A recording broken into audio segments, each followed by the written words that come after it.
Blood and Bitcoin, Criminal Delights, Organized Crime, by L.A. Witt. Narrated by Michael Ferraiuolo.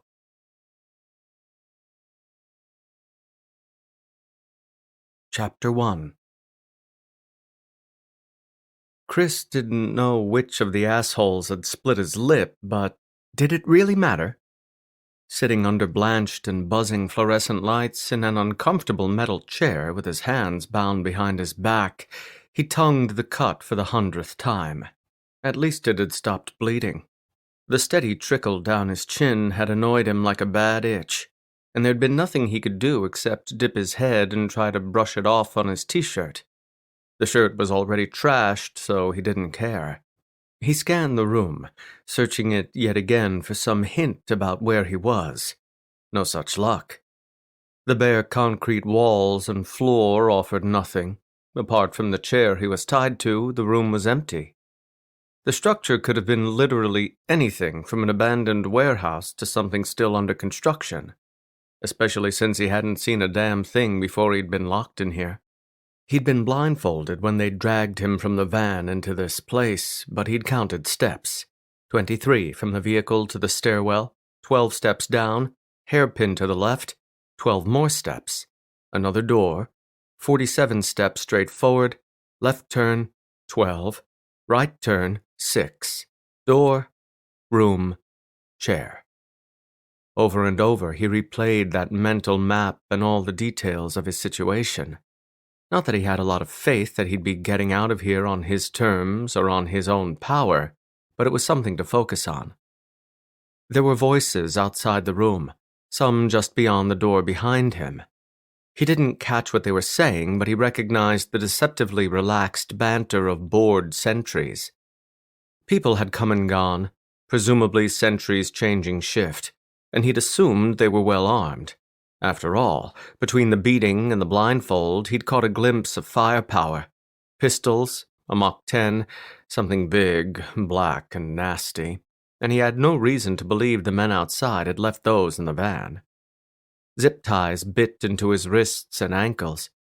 He tried to break them, but they weren't plastic, and no amount of struggling on his part would snap them. Struggling was a challenge in and of itself. His knee and shoulder had taken a few hits during the struggle.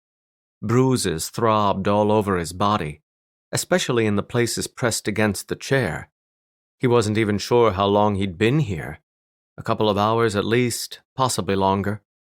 Earlier, a tall black woman in a well-tailored suit had come into the room. Natalie Harper, the consigliere.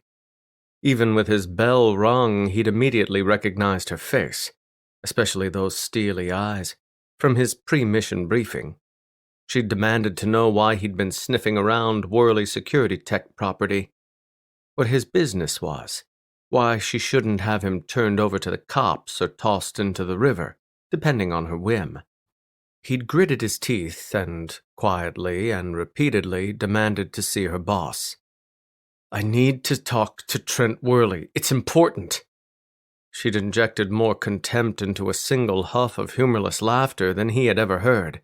"I can't imagine you have anything to say that's worth Mr. Worley's time."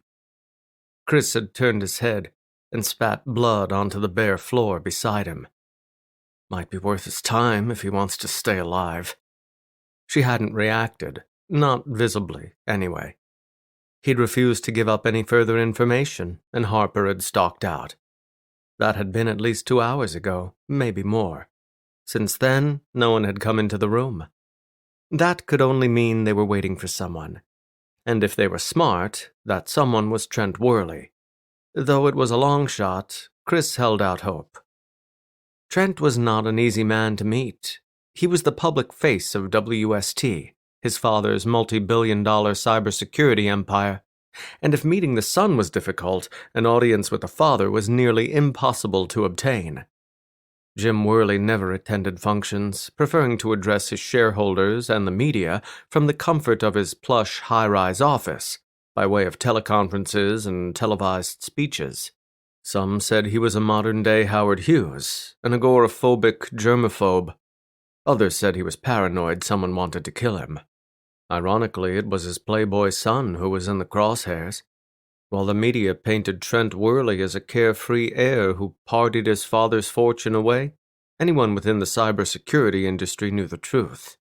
Trent was a business savant and a ruthless negotiator.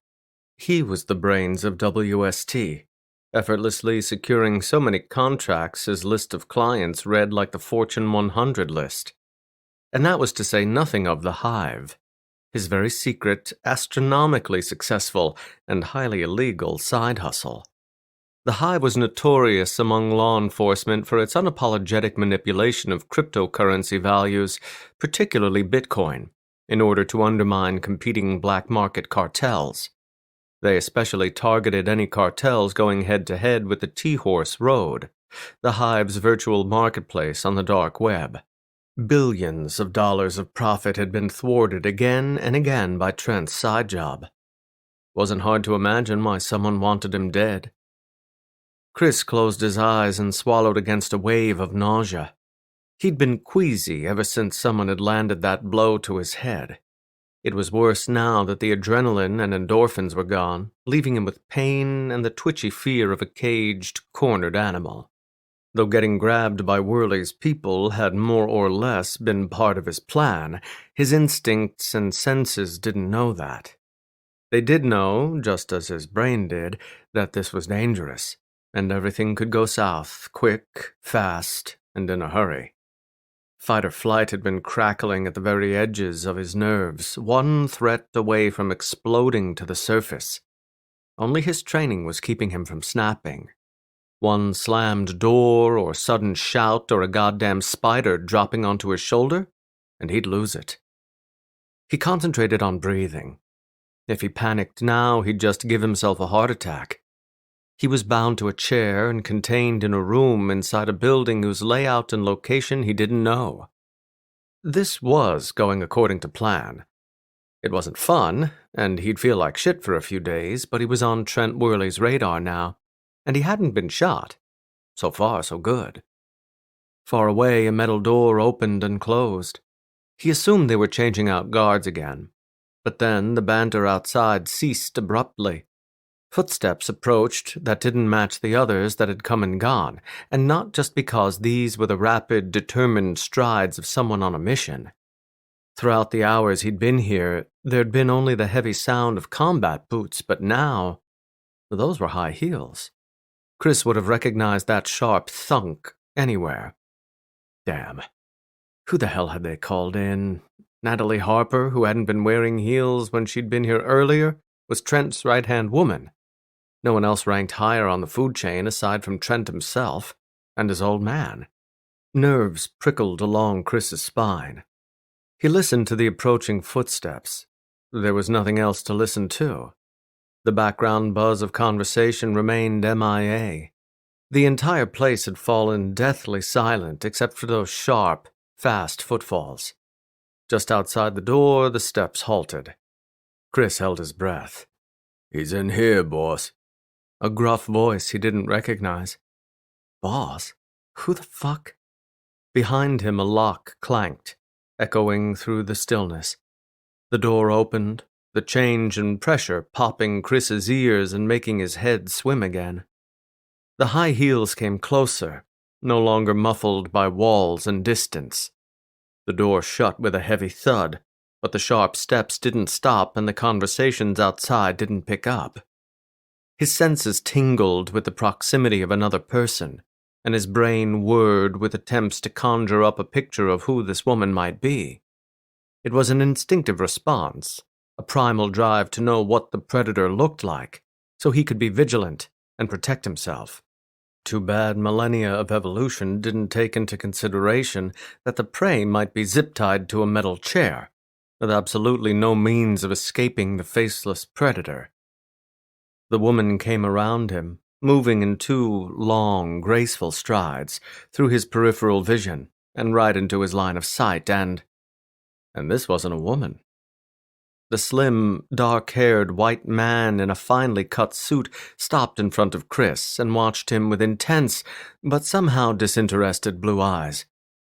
as if he intended to let Chris know with nothing more than a look how bored and annoyed he was, and at the same time wanted to intimidate the hell out of him. Intimidation should have been laughable.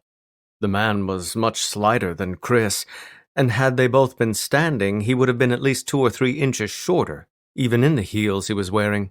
Because, yes, he was wearing heels. The black dress boots under his trousers were men's shoes, but they definitely had heels. The shoes alone would have given the man a disadvantage in a physical altercation. Heels or no heels, he'd have had a disadvantage going up against Chris, who'd been extensively trained by both the SEALs and the FBI. Except Chris had to admit there was something about this man that did intimidate him. Something that put him on edge anyway. The icy stare, maybe. The fact that he'd almost felt the guards in the hallway snap to attention when their boss had appeared. Chris had been held prisoner and tortured before, and while this man didn't remind him of any of those captors in the least, there was something about him. Or maybe it was simply the fact that he hadn't expected Trent Worley, the painfully cheerful and charismatic man with a smile that could light up a city block, to be so murderously cold in person. Gritting his teeth, Chris tugged at the restraints again. They still didn't budge.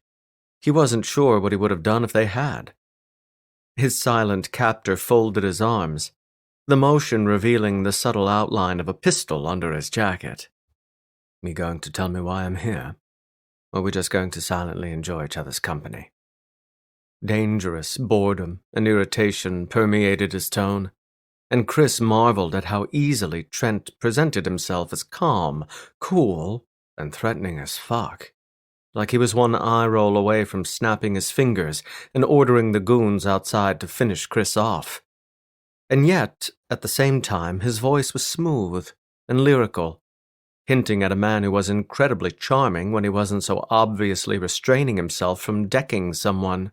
Yes, this was definitely Trent Worley. Chris swept his tongue across his lips, wincing when he brushed that stinging cut. "Nice to finally meet you, piker." The man's posture stiffened so subtly, Chris wouldn't have caught it if he hadn't been zeroed in on Trent's every twitch. Trent, piker, strolled closer, his movements graceful like a dancer.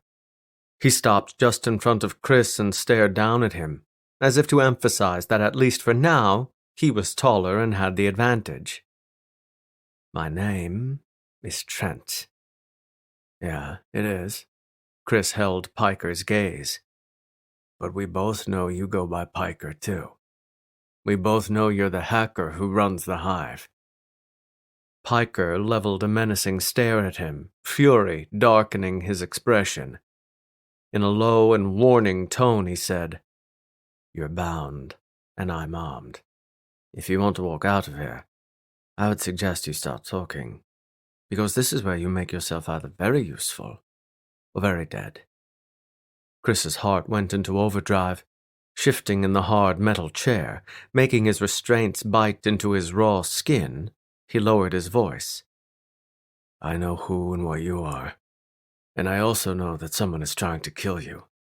The icy laugh that broke through the man's features did nothing to quell Chris's nerves. "Tell me something I don't know.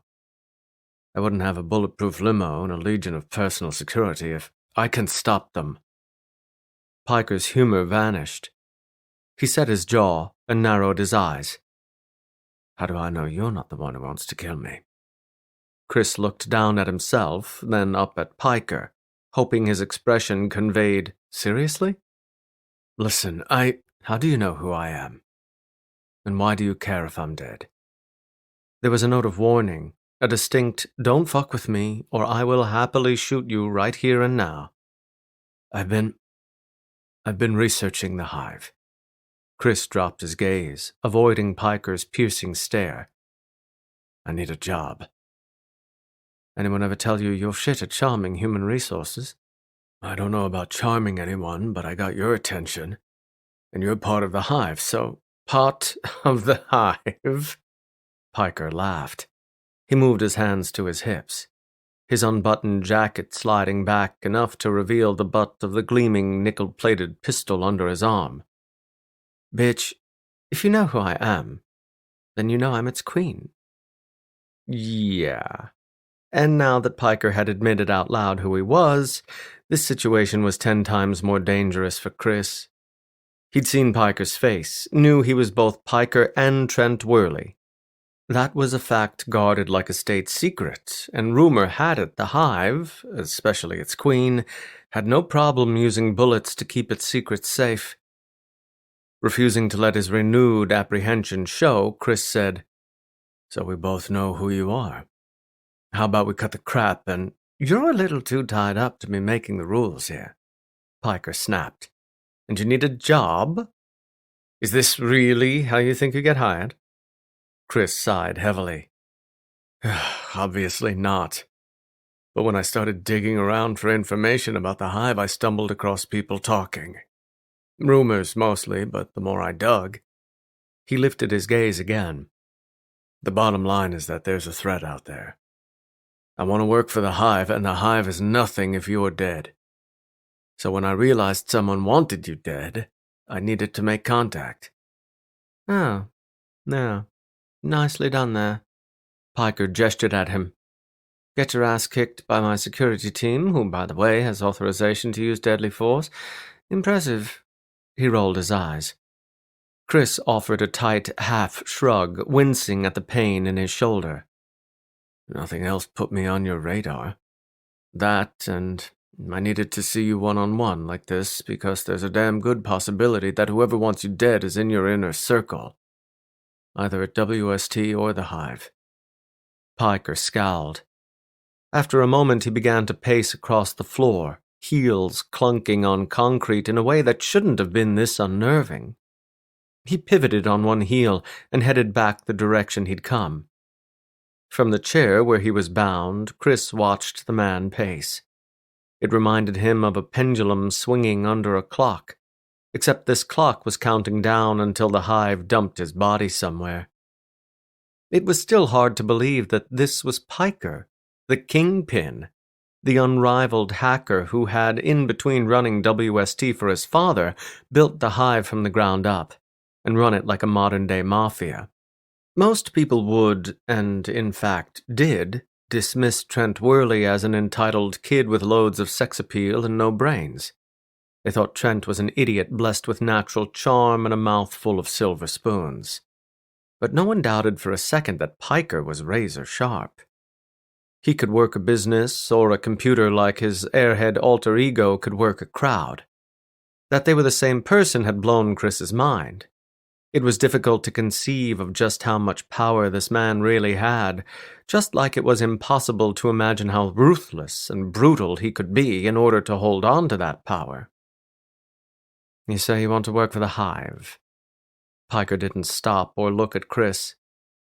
"In what capacity? Why the fuck would I hire you?" He paused. "What good is an ex-SEAL and recently fired FBI agent to my organization?" Chris blinked.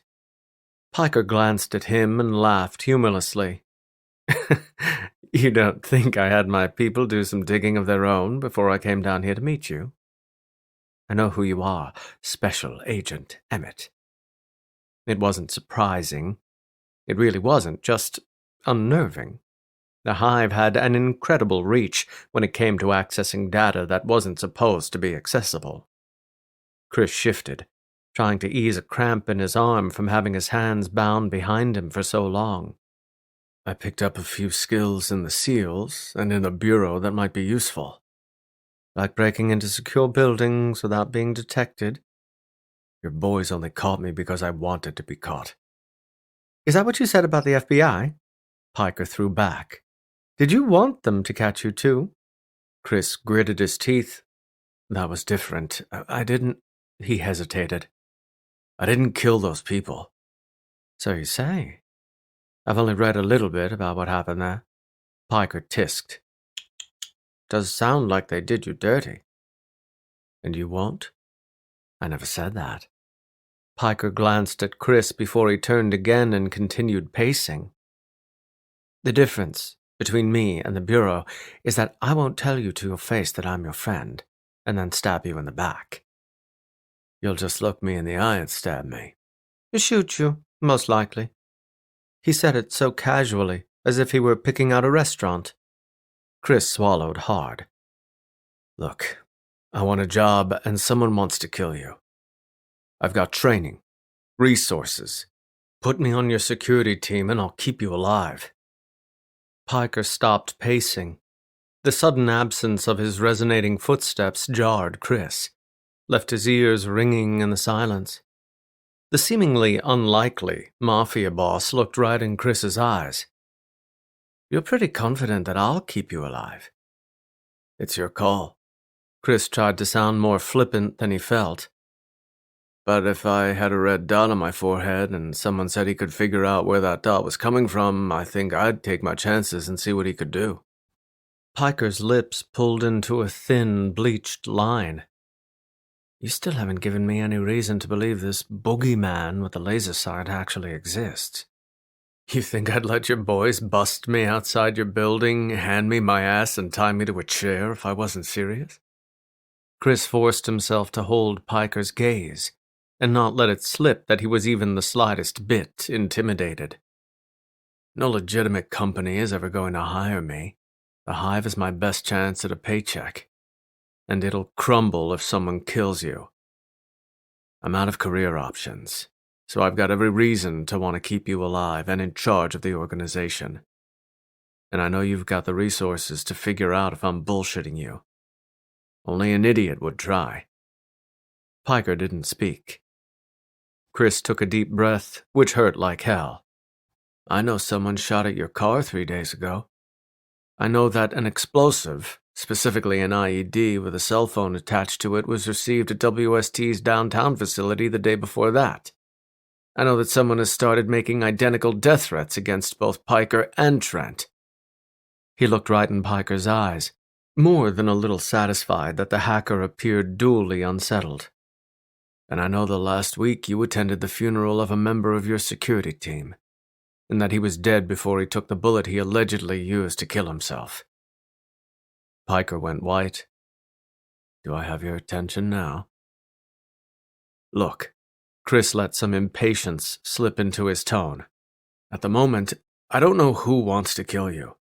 Only that whoever it is knows your movements. I have no idea if the person pulling the trigger is being paid to kill you or if whoever wants you dead is doing it himself. Whoever it is, they know you're both Trent Worley and Piker. There's a good chance this is an inside job. If you want to go it alone, be my guest, but I'm trying to help you.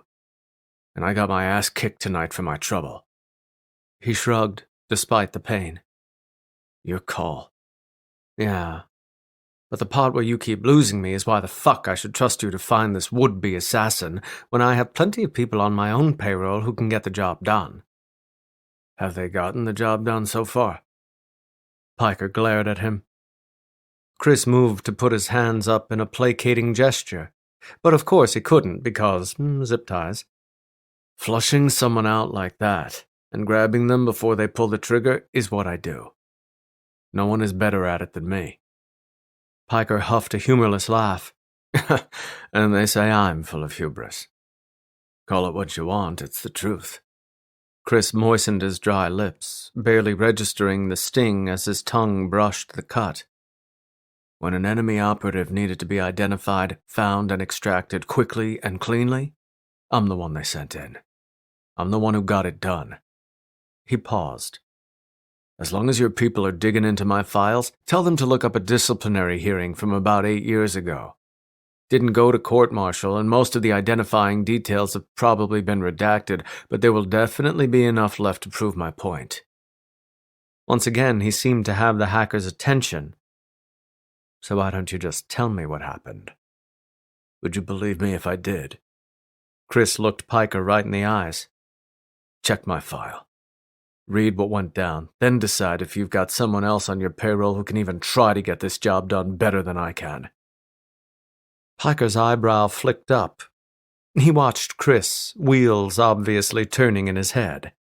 If nothing else, Chris had him curious, and Piker wouldn't be able to resist pulling up that file and seeing what happened. Once he did, Chris would be his to lose. After a long moment, Piker stepped closer, and as he did, he reached under his jacket. Fight-or-flight juice shot through Chris as Piker drew his pistol. Chris forced himself to stay still. Flight wasn't happening, and fight would just mean being tired and sore when Piker shot him. Smoothly, with what seemed like sociopathic calm, Piker raised the nickel-plated pistol and pressed its cool muzzle to Chris's forehead. "Before I let you walk out of here, Special Agent Emmett," he said in that chilly, lyrical voice, "let's get one thing absolutely crystal fucking clear." Chris didn't dare nod. He just said, "Yeah." "And I'm going to say this once. Are you listening?" Chris gulped. "I am." Piker narrowed his eyes and pressed the gun harder against Chris's forehead. "You don't contact me. Not WST, not the Hive, not anyone associated with those organizations. If we want to communicate after we've seen the information in your file, we'll reach out." "Don't call you, you call me, got it." Piker nudged him with the gun, letting the sharp edge of the muzzle bite into Chris's skin. "And if you breathe a single word to anyone, even to a fucking cockroach in that shithole apartment on 9th Avenue, that I'm Piker, I promise you, you're a dead man. Am I clear?" "Absolutely clear." They stayed like that for a moment, eyeing each other across the space occupied by Piker's gun. Then Piker straightened, withdrawing the pistol, and Chris released his breath. Piker holstered his weapon. "My team will take you back to your apartment. We'll be in touch." Then, without waiting for a response, he left, high heels clunking hard with every step. The air pressure changed with the opening of the heavy door, and then again when it banged shut. Once again, Chris was alone in the cold, stark room. As he replayed everything that had just happened, his head swam. The whole encounter had been surreal. On some level, he wondered if he'd imagined the whole thing, but no, it had happened. It was real. Piker was real. Hell, he had to be. With or without a concussion, if Chris's imagination was going to conjure up a cybercrime lord, the result would not have been this guy. Even when he'd seen photos of Trent Worley and intel confirming that Worley was Piker, Chris had struggled to picture the mythical hacker businessman mafia boss as a slender, flamboyant man known for his love of the finer things in life. He sure as shit hadn't easily imagined Piker in heels, never mind expensive suits tailored to hide his gleaming high-caliber pistol. He was convinced now. And the important thing was that he had done what he'd come here to do. The beginning of it, anyway. It had taken longer than he'd expected, and he'd wound up battered, bloodied, and bruised for his trouble. But he'd succeeded. He had Piker's attention.